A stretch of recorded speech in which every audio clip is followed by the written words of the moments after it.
Hello and welcome to the quick start guide for the Carida Playtie Dome camera. Inside the box, you will firstly find a small card which has the QR code for a quick start guide. This is the Playtie Dome camera itself. Here you can find all the connections for the Playtie Dome camera. The camera can be powered either using power over internet or a 12-volt power supply. Here you can find the wires for the digital inputs and outputs as well as the serial output of the camera. Firstly, you will need to unscrew these 3 bolts on the camera to remove the top cover. Afterwards, please remove any shipping protection that is found inside. This is the camera sensor itself with the IR LEDs. You need to adjust the sensor properly so that it views the street. To adjust the sensor, you have 3 axes how you can adjust it. You can tilt the sensor up and down. You can rotate the sensor in place as well as pan the whole camera. Please observe in the live view if the image is correct. After you're done adjusting the sensor, please put the top cover back on and fasten the 3 screws. Now we will take a look at the quick start guide. You can find here some of the information about how to mount the camera and some parameters that you need to follow. And if you scroll down underneath, you can find the section about connecting the camera to your PC. Here you will find a download link for the Carida Discovery tool. Please download and install the tool. Afterwards, open it.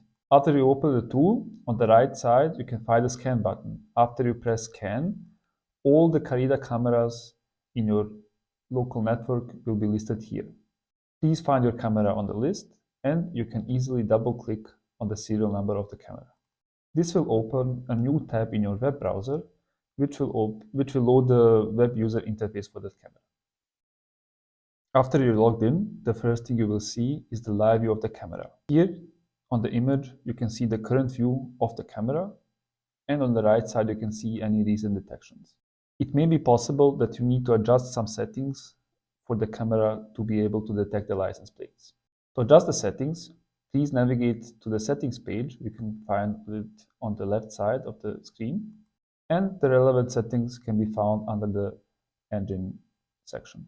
Here, it is important to adjust 2 main settings. The first setting is called the region of interest, which is the yellow polygon you can find in the middle of the screen. This is the area where the camera is searching for license plates.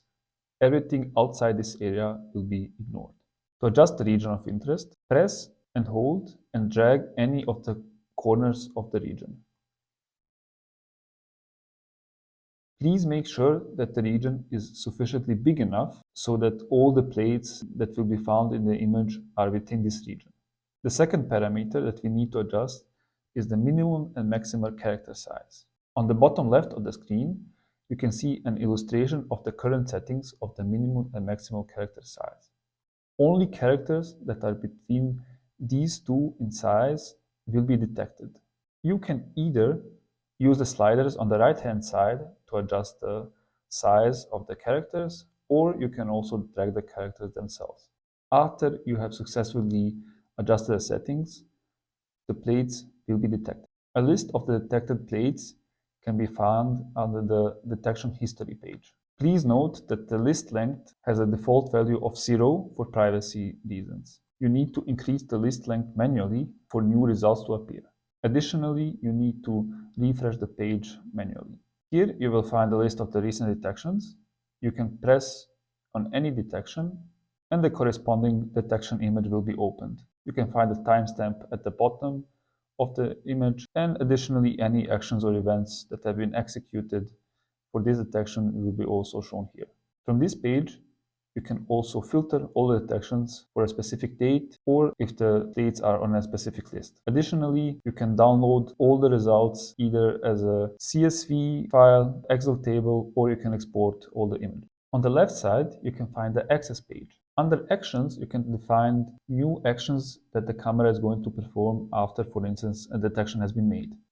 To define a new action, please press the Define New Action button and choose the event type. For this demo, we're going to choose the read action. The read action means every time new detection has happened, this action will be performed. Under action settings, you can choose which type of action is then performed. Now we are going to choose digital output action. In the digital output action, the camera sends a signal to the digital output lines. Please make sure that you have connected the lines properly. To test if the digital output is working, you can press the test button. After the test has been successful, you can adjust some additional settings here, as you can choose the output line on which to send the signal. You can invert the signal and change the output signal duration. Additionally, you can choose if the action is applied to all regions of interest or if it's defined for a specific region of interest only. Press the Save button to save that action, and after the action has been saved, it will be performed every time the camera reads a license plate. For this demo, you can connect the camera to a ramp, and then every time a new plate is detected, the ramp will be opened automatically.